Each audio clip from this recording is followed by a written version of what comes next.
चुड़ैल और बच्चे। कुंदन अपनी पत्नी पारो और दो बच्चों मुन्ना और रिया के साथ रहता है।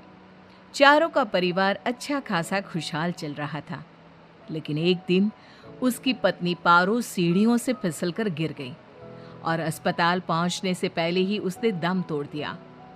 कुंदन की जिंदगी तो जैसे वीरान हो गई। बच्चे भी बहुत दुखी रहने लगे। इसी तरह देखते देखते एक साल बीत गया। एक दिन कुंदन का मित्र उनसे मिलने आया।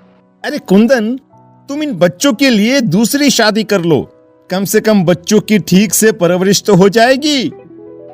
मित्र के बार बार समझाने पर कुंदन तैयार हो जाता है।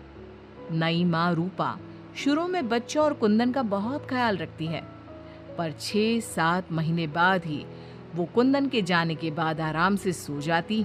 और जब मुन्ना और रिया स्कूल से आते तो, ए रिया, जल्दी से पूरे घर की सफाई कर और बर्तन धो दे, तभी खाना मिलेगा। और मुन्ना, जाकर छत की धुलाई कर। वो बच्चों से ही घर का सारा काम करवाती है। उन्हें खाना भी ठीक से नहीं देती। खुद के लिए और कुंदन के लिए वो बढ़िया बढ़िया पकवान बनाती। जब रात को कुंदन काम से वापस आता तो, अरे, बच्चों ने खाना खा लिया? उनको तो मैंने कब का खिला पिलाकर सोने भेज दिया है। कितना ख्याल रखती है ये बच्चों का। एक दिन जब रूपा सो रही थी, मुन्ना देखता है कि रसोई की अलमारी में मिठाई रखी है, लेकिन वो वहां तक पहुंच नहीं पाता। तो वो अपनी बहन को बुलाकर लाता है। मैं घोड़ा बन जाता हूँ, तुम मेरे ऊपर चढ़कर वो मिठाई उतार दो। उन्होंने मिठाई उतारी और खा ली। अचानक मिठाई का डिब्बा रिया के हाथ से नीचे गिर जाता है और बिखर जाता है। आवाज सुनकर रूपा भागते हुए आती है। उसने आओ देखा न ताव और दोनों की खूब पिटाई कर दी। जब देखो तब भूखे ही रहते हैं ये बच्चे, न जाने इनका पेट है कि कुआं। बच्चे खूब देर तक रोते रहते हैं, लेकिन फिर आपस में ही बातें और मजाक करके एक दूसरे का मन बहलाने लगते हैं।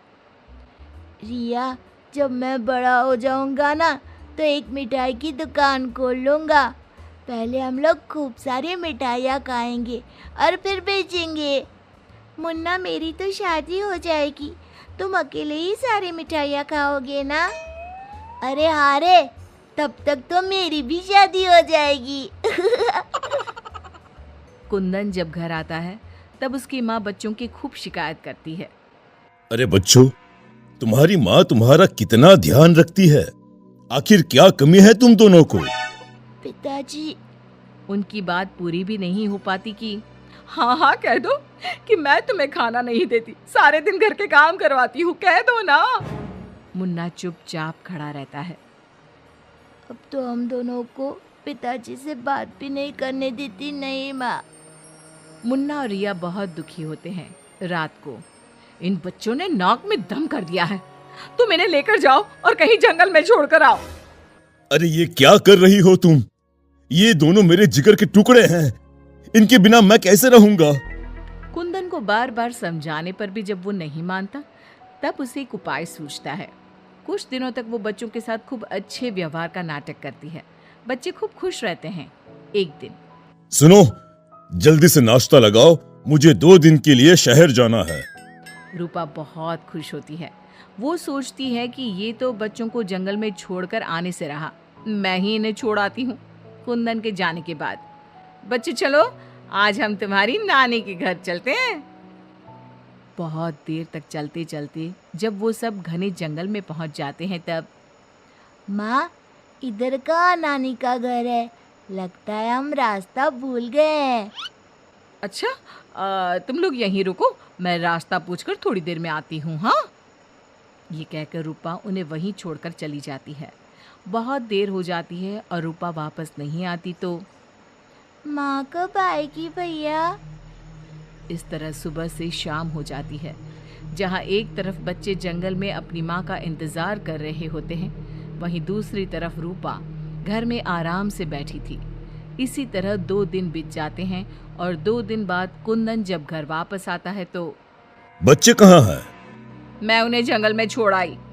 ये तुमने क्या किया रूपा? बच्चे बेचारे जंगल में अकेले कहाँ भटक रहे होंगे? क्या किया तुमने ये? देखो, अगर तुम्हें अपने बच्चों की इतनी ही चिंता है ना, तो जाओ तुम और उन्हें ढूंढते रहो। कुंदन बच्चों को ढूंढने की बहुत कोशिश करता है, पर बच्चों का कुछ भी पता नहीं चलता। कुंदन बहुत दुखी होता है। अब वो हर रोज काम पर जाने के बहाने जंगल में बच्चों को ढूंढता हुआ भटकता रहता है। रूपा के जाने के बाद बच्चे रोते रोते आगे बढ़ने लगते हैं। माँ बड़ी चालाकी से हमें जंगल में छोड़कर चली गई। अब हमें रहने के लिए कोई ठिकाना ढूंढना ही होगा। अब तो अंधेरा भी गिर रहा है। आगे जाते ही उनको एक झोपड़ी दिखती है। बच्चों को थोड़ी आशा बनती है। दोनों भागते भागते वहां पहुंचते हैं और झांक कर अंदर देखते हैं तो एक बुढ़िया चरखे पर सूत काट रही थी। उसके शरीर पर सफेद वस्त्र थे। अंदर का माहौल बड़ा डरावना लगता है, पर बच्चों को तो कोई आसरा चाहिए था। वो दोनों दरवाजा खटखटाने लगते हैं। तभी वो बुढ़िया पीछे मुड़ती है। बच्चे जैसे ही उसे देखते हैं, उनके शरीर के अंदर भय से एक अजीब सी सिहरन दौड़ जाती है। माथे पर बड़ी सी लाल बिंदी, आंखें सुर्ख लाल और बाल भी अस्त व्यस्त। जैसे ही उसकी नजर मुन्ना और रिया पर पड़ती है, उसके चेहरे की रौनक बढ़ जाती है। वो बड़ी प्रसन्न होकर कहती है, आओ आओ बच्चों, मैं तुम्हारी दादी जैसी ही तो हूँ, आ जाओ। बच्चों को प्यार से वो घर के अंदर बुलाती है। बच्चों के लिए खूब सारी मिठाइयाँ, फल और बिस्किट ले आती है। बच्चे तो पहले से ही भूखे थे। वे खाना देखकर उस पर टूट पड़ते हैं। उनका सारा डर भी दूर हो जाता है। वो खाने के बाद तुरंत ही सो जाते हैं। जब सुबह उठते हैं तो बच्चों, हम घर के पीछे वाले बगीचे में चलते हैं। वहाँ बहुत सुंदर फूलों का बगीचा था। मुन्ना और रिया वहीं खेलने लगते हैं। बुढ़िया अंदर चली जाती है। तब तक मुन्ना की नज़र एक गिलहरी पर पड़ती है जो एक कोने में दुबकी हुई थी। मुन्ना उसे प्यार से अपने हाथ में उठा लेता है। तभी गिलहरी इंसानों की आवाज़ में बोलती है, बच्चों, तुम लोग यहाँ से भाग जाओ। ये बुढ़िया एक खतरनाक चुड़ैल है। तुम्हें खिला पिला कर पहले मोटा करेगी, फिर पिंजरे में डाल देगी। सभी बच्चों को ये जादुई छड़ी से पशु पक्षी बनाकर बगीचे में रख देती है। एक एक करके अपनी जादू की छड़ी से सबको बेहोश कर देती है और कढ़ाई में तेल गरम करके पकोड़े बनाकर खा जाती है। इसके पास एक आदमकद का पिंजरा है। ये खुद उसकी सफाई करती है।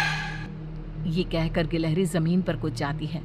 जब दोनों घर में जाते हैं तो देखते हैं कि बुढ़िया पिंजरे की सफाई कर रही थी और उसके मुंह पर खून लगा था। बच्चों को देखते ही अपना मुंह पोंछने लगती है वो। रिया चारों तरफ जादू की छड़ी ढूंढने के लिए नजर दौड़ाने लगती है। अचानक उसे जादू की छड़ी दिखाई देती है और वो दोनों लपटकर वो छड़ी उठा लेते हैं। जादुई छड़ी, पिंजरा बंद कर दो। पिंजरा बंद हो जाता है। पिंजरा बंद होते ही वो बुढ़िया एक खतरनाक चुड़ैल बन जाती है और चीखने लगती है। दादी, आज तुम भी पिंजरे में बंद होने का मजा उठा लो ना। दोनों हंसते हैं। दादी दादी, यही वो जादुई छड़ी है ना जिससे तुम सब बच्चों को चूहा, बिल्ली और गिलहरी बनाती हो? बोलो, तुमको क्या बनना है? मुझे बाहर निकाल, वरना मैं तेरा खून पी जाऊंगी। छड़ी मेरे हवाले कर दे। दादी, पिंजरे में कुछ खाने को दो। ये लो, तब तक आम की गुठलियां चूसो। इनमें अभी भी बहुत रस बचा है। दोनों आम की ढेर सारी गुठलियां पिंजरे में फेंक देते हैं। एक बार मैं बाहर आ जाऊं ना, तुम दोनों के पकोड़े बनाकर चबा जाऊंगी। जे काली कलकत्ते वाली, तेरा वचन न जाए खाली। जादुई छड़ी, इस चुड़ैल को मछली बना दो। जादुई छड़ी, एक बड़े से कढ़ाई में तेल गरम कर दो। जादुई छड़ी चुड़ैल को मछली बना देती है। दोनों उसे उठाकर एक बाल्टी में डाल देते हैं। कढ़ाई में तेल गरम हो रहा होता है। मुन्ना और रिया दौड़कर बगीचे में जाते हैं। वहाँ बहुत सारे जानवर और पक्षी होते हैं। जादुई छड़ी, इन सारे लोगों को इनके असली रूप में बदल दो। तभी सारे जानवर और पक्षी बच्चों में बदल जाते हैं। सब कमरे में आ जाते हैं। हमें इस चुड़ैल ने बहुत तड़पाया है, चलो आज इसको मजा चखाते हैं। जादुई छड़ी, इस चुड़ैल को पिंजरे में डालकर फिर चुड़ैल बना दो। पिंजरे में कैद होकर चुड़ैल फिर चिल्लाने लगती है। ये सारे के सारे शैतान कैसे यहाँ आ गए? जैसे तुम पिंजरे में बंद हो गई वैसे ही हम सब भी यहाँ आ गए। सभी बच्चों ने पिंजरे में ठंडा ठंडा पानी फेंकना शुरू कर दिया। चुड़ैल पहले तुम नहा लो, फिर हम तुम्हें मछली बनाकर पकौड़े बनाकर खा जाएंगे।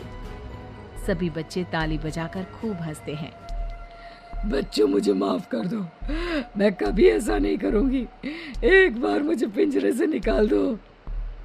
दोस्तों, क्या हमें इस चुड़ैल की चिकनी चुपड़ी बातों में आना चाहिए? नहीं, बिल्कुल नहीं, नहीं, बिल्कुल नहीं। मुन्ना जोर से छड़ी फटकारता है। जादुई छड़ी, इस चुड़ैल को मछली बनाकर कढ़ाई में डाल दो। मछली की कढ़ाई में गिरते ही बहुत तेज आवाज होती है, जैसे कहीं बिजली चमकी हो। सभी बच्चे डरकर एक दूसरे से चिपक जाते हैं। मछली का आकार बहुत बड़ी सी चुड़ैल का हो जाता है। वो बार बार कढ़ाई से निकलने की कोशिश करती है। सभी बच्चे मिलकर उसे फिर कढ़ाई में ढकेल देते हैं। अंत में वो गर्म तेल में जलकर मर जाती है। सब बच्चे खुश होकर तालियां बजाने लगते हैं। मुन्ना जादू की छड़ी की सहायता से सभी बच्चों के साथ शहर आ जाता है। जब वे अपने घर पहुंचते हैं तब पिताजी, हम आ गए। कुंदन उनकी आवाज सुनते ही भागता हुआ आता है। बच्चों को देखकर उसकी आंखों से झरझर आंसू गिरने लगते हैं। पिताजी, आप रोइए मत, अब हमारे दुख के दिन खत्म हो गए हैं। मुन्ना कुंदन को सारी बात बताता है। जादुई छड़ी पाकर उनके सारे कष्ट खत्म हो जाते हैं। अब तो नई माँ भी उनको प्यार करने लगती है।